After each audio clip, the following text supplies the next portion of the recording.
G'day and welcome to the final video on Jason Hill's engine, where we put it all together on the stand, wire it all up and get it going.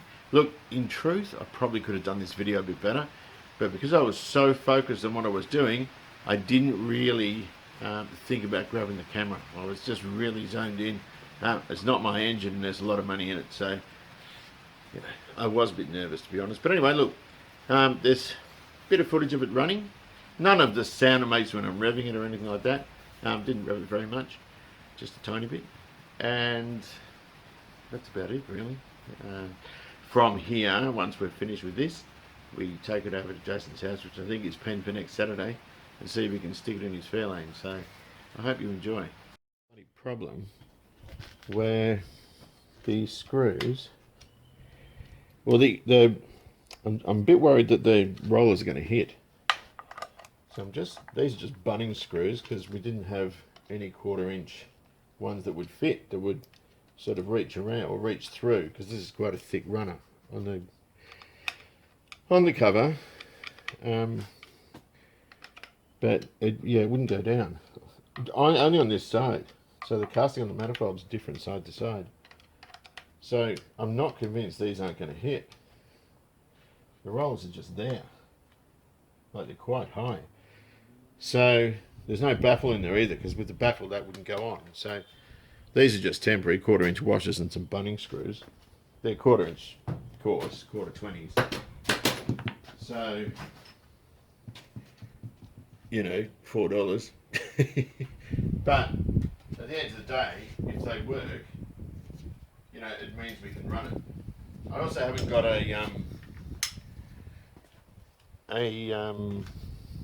what do you call it, a cap with I've only got bayonet ones, which is what the standard Cleveland's used.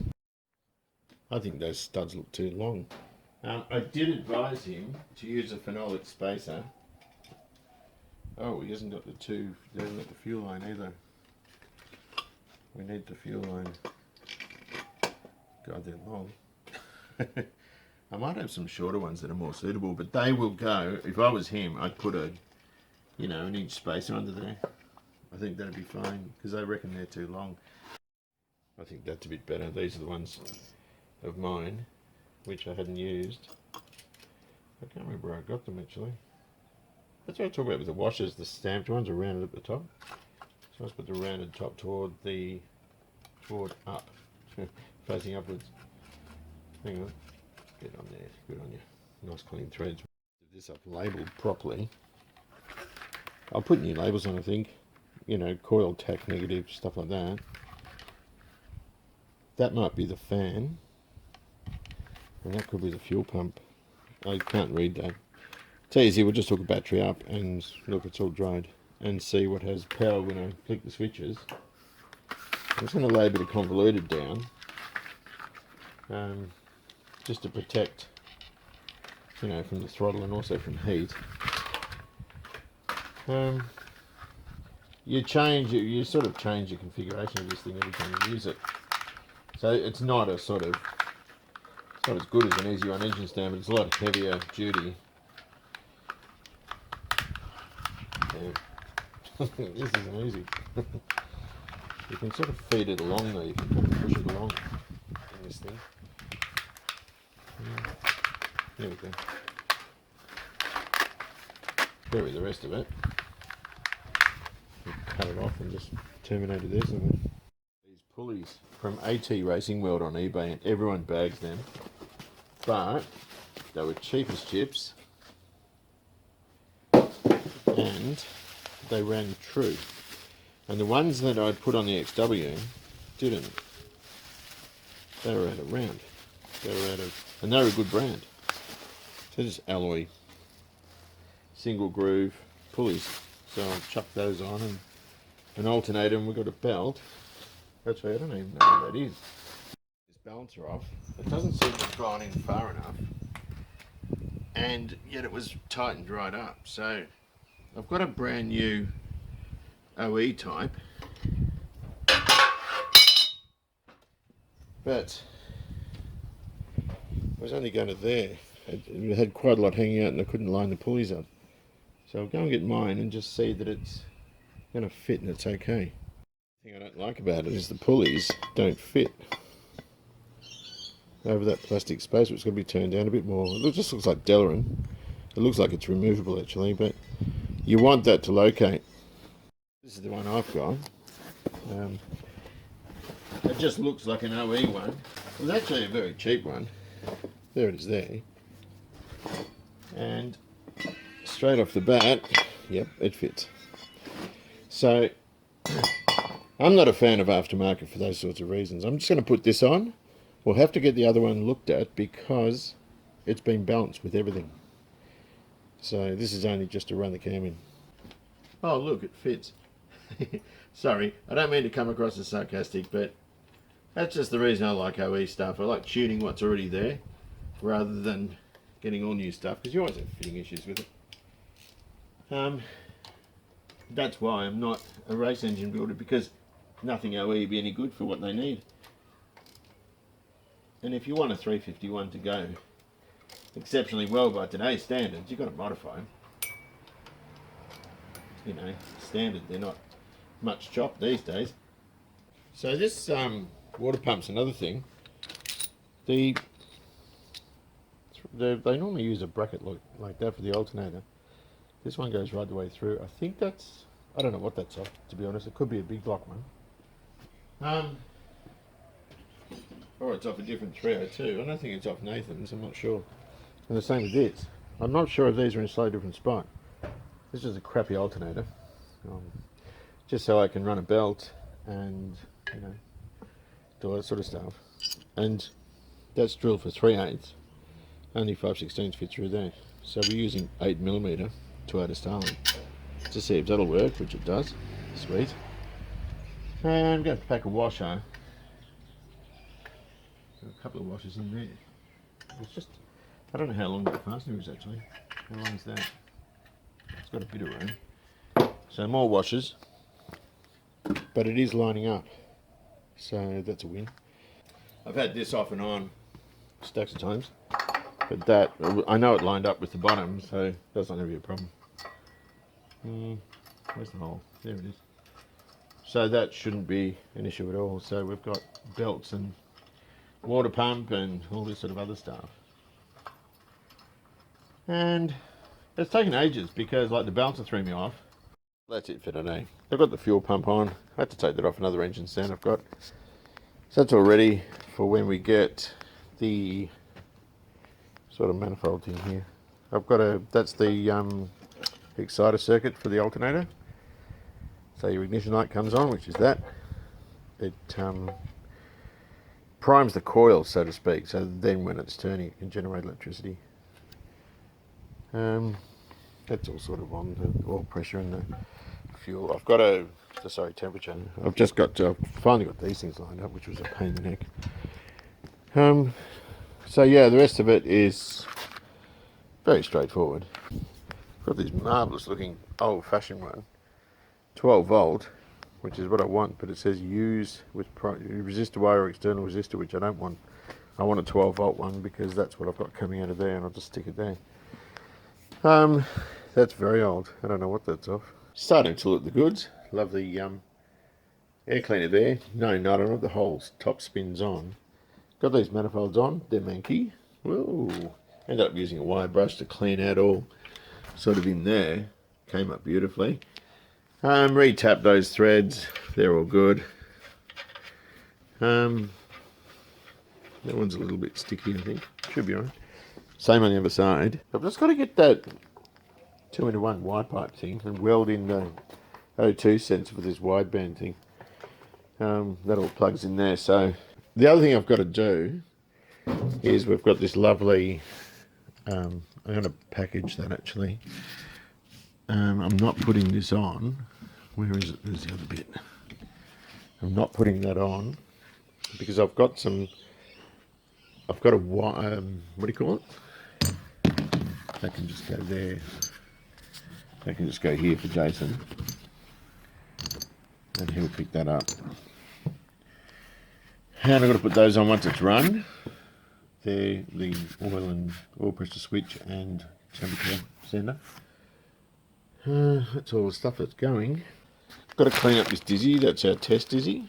Got a cap there for it. The cap's in very good condition. A bit dirty, but great condition. That balancer I've got to take back to Tony to find out. I think it's too long. Not sure.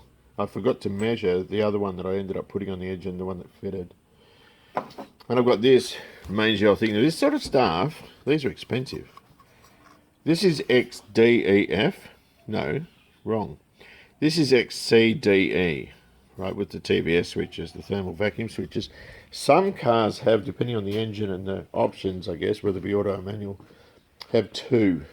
That one's only got the one. And I think I copied that on the XC off the XD. What's that got? That's the same. I'll put this on, and that means I can use one of my old radiator hoses. And again, it looks terrible, but once that's hydroed, that'll be good as gold for the Fairlane. So I'm sort of going through my stuff at the same time and working out what I can use for our Fairlane project. This has turned out to be a real dilemma. I've had to clearance that.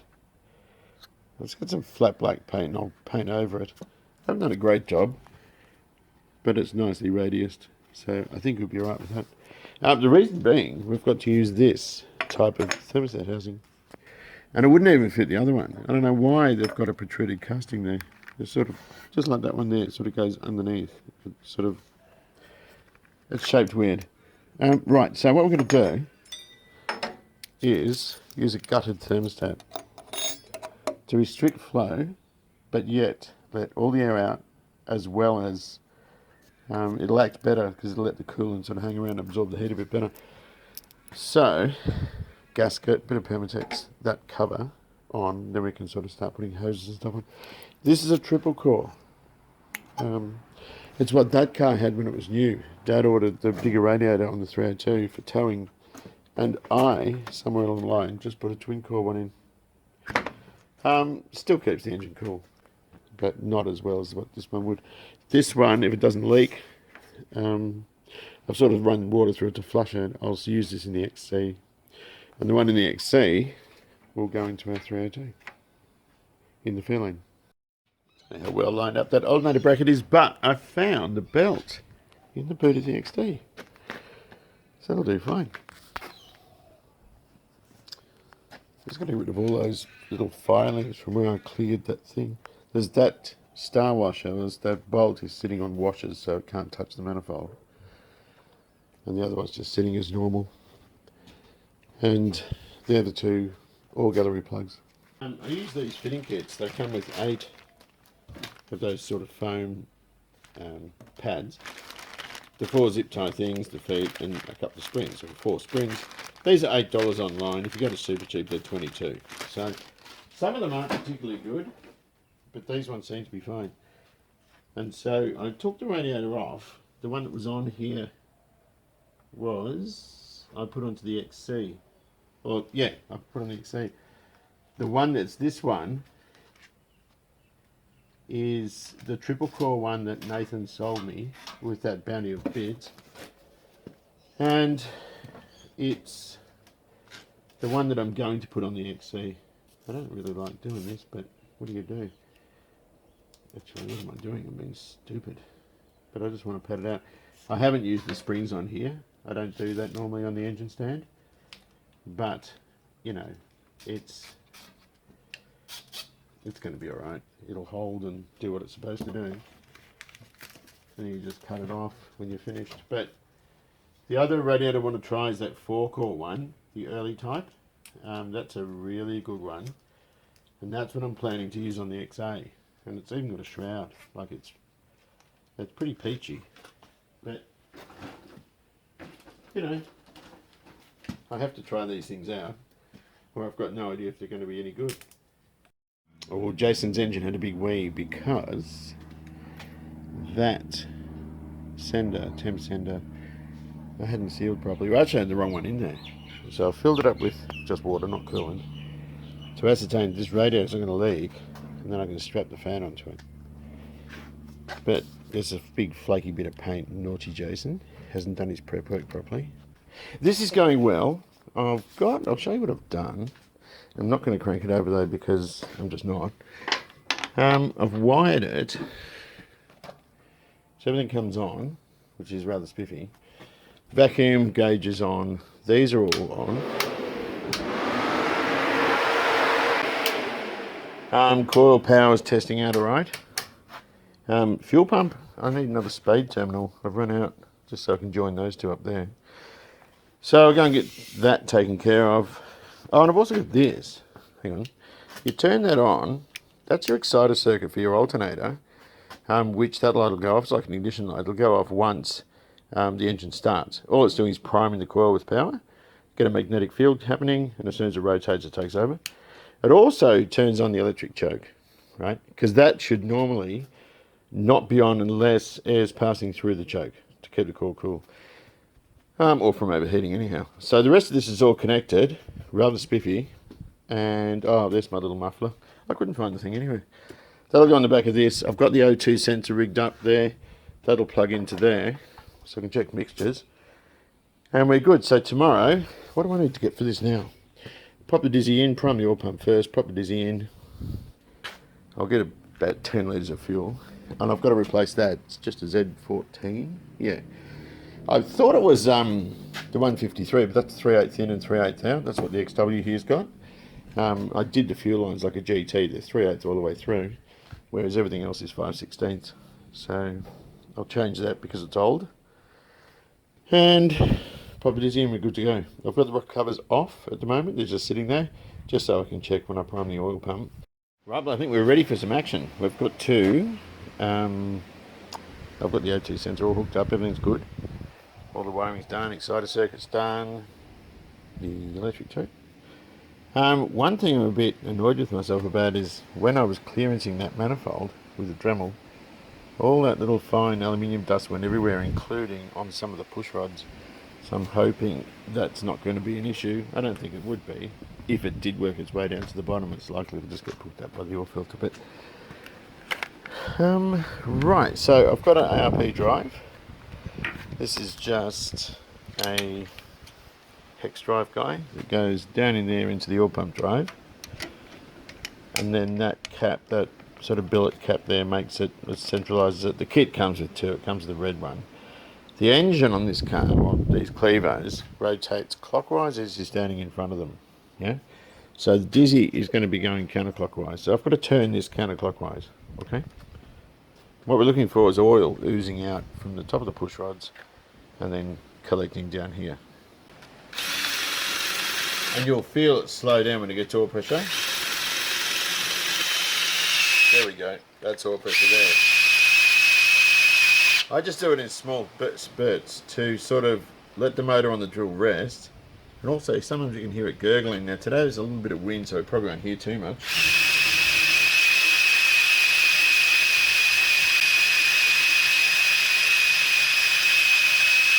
No, it's not even turning properly.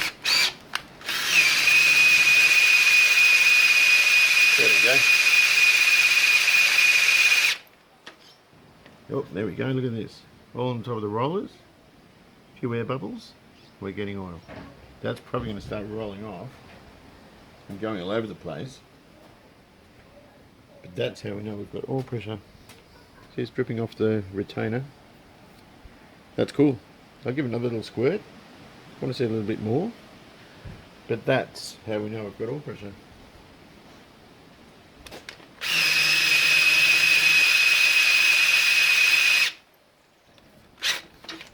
Whoops. It's not too good for your drill, particularly a Ryobi one that's not really industrial quality. Where is that rag? One thing I don't want is oil all over the place, and it looks like we're going to get it. Each roller has a well in it, so to speak, so I know it's all working. That's terrific. Excellent. We're just starting to leak a bit, that's all.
thing to start pretty much on the first crank. I don't want to crank over on a new engine. I'm checking continuity. I haven't got anything. So either the points are closed or staying open or whatever. Staying open or they're dirty. Now, Jason's putting a nice ignition in this, a high quality one. This is just a little points dizzy. And just for running the camshaft in, it's going to be fine. I still haven't changed the one in the XC either.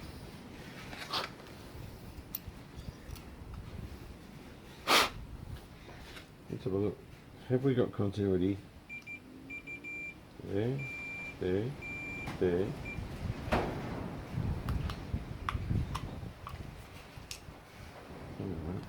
Still not getting anything there, and I don't know why. Oh dear.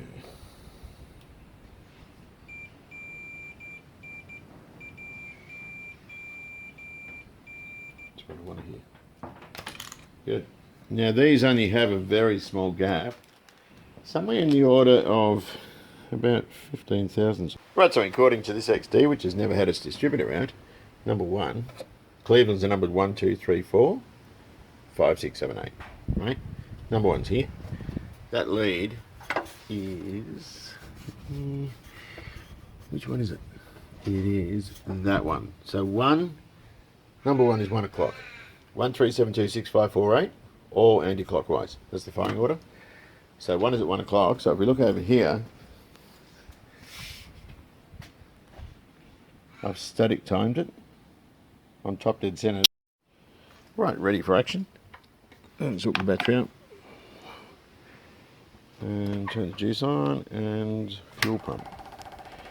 And I want to look around here. Okay, there's the bowl. Let's see if his fuel gauge works. Oh, it does. 4 PSI. Is that PSI? Yep. Does it look like it's leaking anywhere? You got fuel in the back, fuel in the front. Good. Alright. Right, so this little bloke didn't start straight away yesterday. I abandoned ship, went inside, went to sleep. So, I came out today, this morning,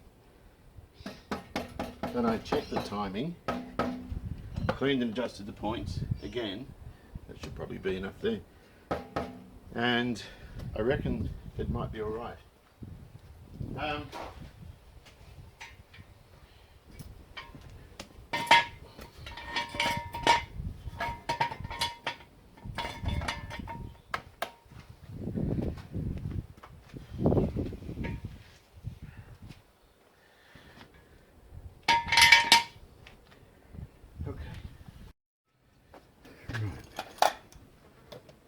Coil, fuel pump.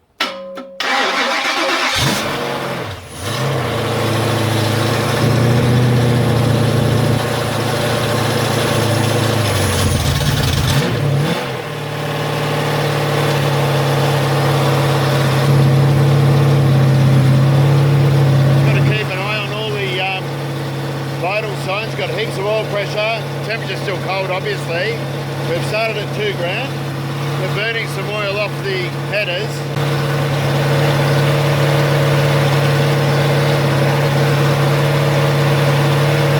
We are running a little bit rich. Oh no, we're running very lean.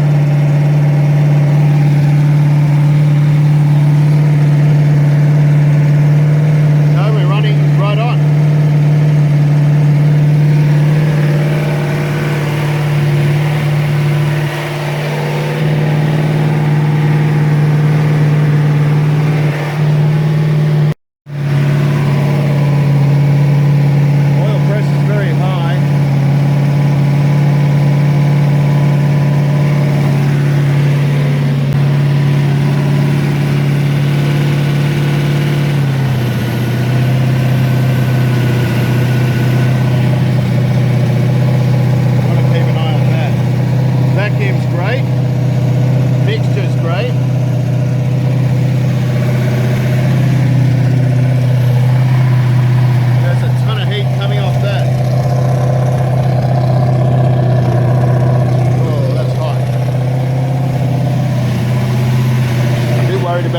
hose. I've got a new bottom radiator hose.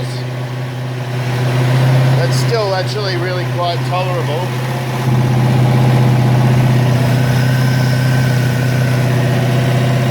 The floats look good. The front one's a bit lower than the back.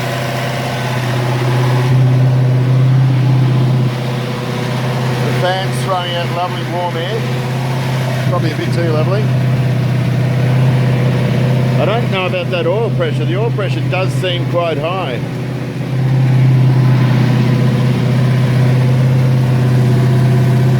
Bloody hot. That's high.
Over. It's a warm day today. I'm getting a bit nervous about the temperature anyway. I've knocked it down to idle. We have got a leak with the PCV. Pretty lopey. We do have a leak also at the sump gasket down there, which I'm not happy with.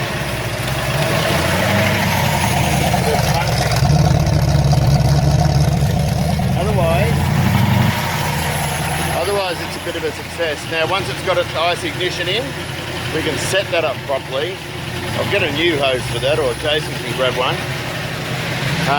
And I haven't got a 12.9mm socket or whatever it is. So that might help with the leak.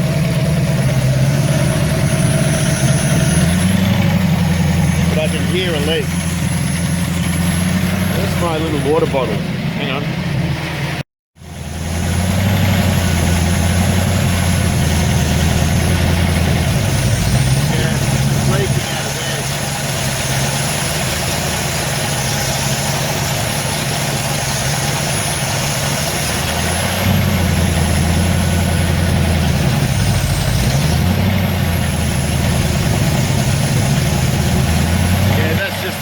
So that'll conclude this. We're running at, when we bump the revs up a little bit,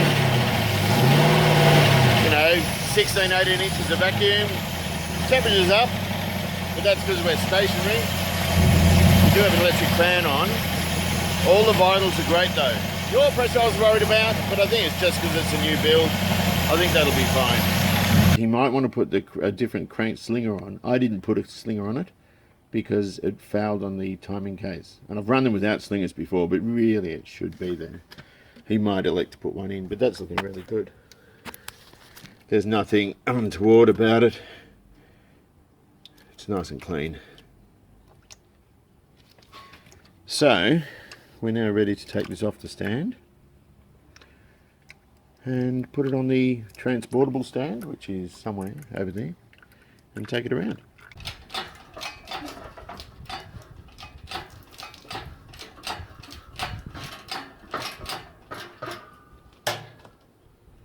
Come on, old boy. That's a beautiful engine, isn't it? Right, just a moment. It didn't really sound its best because the vacuum leak it had and so forth, but the important thing is I wanted to get it running because I have no time. This was supposed to be done last week and or finished last week, and a couple of things got in the way of that. And we've got this property which settles on the 15th of November, and then the XA is coming. So I've got to have everything sort of ready to go in that time frame. And frankly, I'm a bit nervous about it. And so that's the reason that this sort of, I wanted to get this done as soon as I could. Got spaces and all sorts of things. My battery's flat. Damn. Now I've got to take that off and give it to Jason. And that sandwich plate's not his, that's one of mine as well.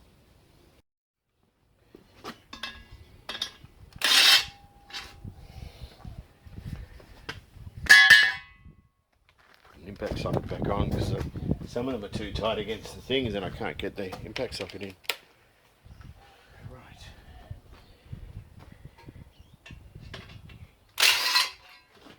Beautiful. And this stand I'll leave out because I've got a lot of the stuff for the 302 now, so I want to get that on there as quickly as I can. Just have to throw the drive plate off. I didn't put Loctite in there.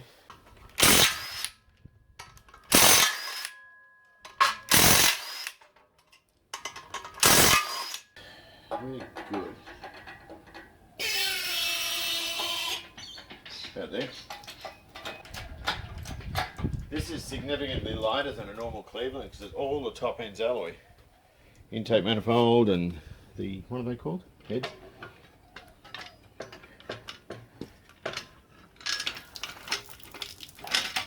There we go. Now how do these go? It goes in there, doesn't it? Is that one? I think it goes like that.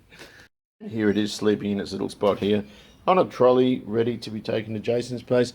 I'm going to stick it in the trailer because I don't think my engine crane, that guy, is going to lift it high enough to get in the bed of his truck. So this will go around to Jason's on Saturday. I'll take all the rest of the stuff that goes with it, and with any luck we'll get it in his Fairlane. Anyway, take good care of yourselves, enjoy your classic, and I'll see you soon. You're fine, yes. Alcohol. I might have to go. Yes. So I'll leave. This is just bounceable stuff. Yeah. And the box. Are you right there? I'm good, mate. You've done amazing work. I'll tie it up and sort out. And it's a pleasure, mate. You've done so much for me. She's what a job. It's not about putting it in. It's more getting everything ready. Yeah. Don't get tight this too. Right. Like that. That's all good. Yeah. That one there, but oh yeah. the thread feels a little bit dodgy. Yeah. It's just a throughout course. Mm-hmm. And underneath that bolt is your earth for your engine to your battery. Right. And then you'll have either a braided one up here somewhere or one at the back, but don't forget to earth the engine to the car, because if you don't, it'll probably try and earth through the speedo cable and seize it up or something. How do they do that? Oops. And then, so in a couple of weeks will come back and I'll redo the wiring in the engine bay. And when I see where everything goes, is Stewie able to give you a hand with the fully kit? I don't think we're going to have enough time, eh?